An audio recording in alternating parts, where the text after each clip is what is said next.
गेल्या काही वर्षात जरा थोडंसं माझं ऐकून घ्या.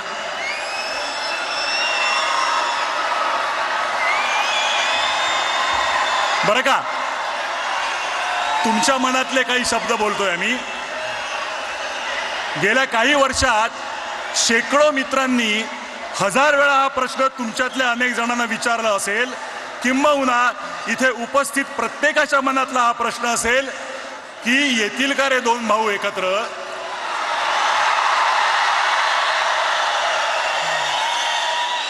कोणी दोघांशी बोलून होईल का हो काही.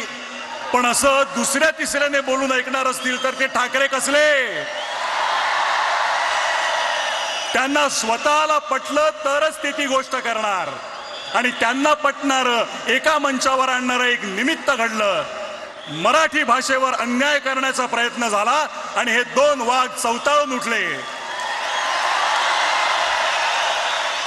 मराठी अभिजात भाषा होतीच, आहे आणि असेल, पण मागल्या दाराने तिसरी भाषा घुसवून माय मराठी संपवण्याचे डावपेच सुरू झाले.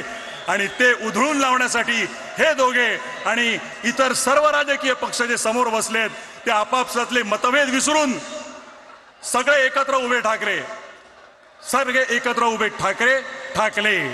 फक्त राजकीय पक्ष नव्हे तर अनेक सामाजिक संघटना, साहित्यिक, कलावंत, पत्रकार, शेतकरी, कामगार आणि मराठी माणूस एक झाला.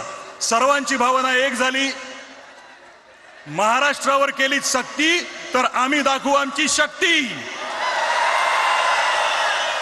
आणि ही शक्ती दिसताच समस्त मराठी जनांना अन्यायकारक वाटणारा तो शासन निर्णय मागे घेण्यात आला. सर्वांबरोबर तुम्हा दोघांचंही हार्दिक अभिनंदन. मी आता माननीय राजसाहेब, आपण बऱ्याच वेळा हे बोलला आहात की भाषा मारली की संस्कृती संपवता येते, स्वातंत्र्य संपवता येतं. आपली मराठी संस्कृती जपण्यासाठी ती जाणून घेणं गरजेचं आहे. वाचन संस्कृती वाढणं, उत्तम संगीत, नाटक, चित्रपट होणं, मराठी ही व्यवहाराची आणि रोजच्या जगण्याची भाषा होणं असं तुम्ही मानता.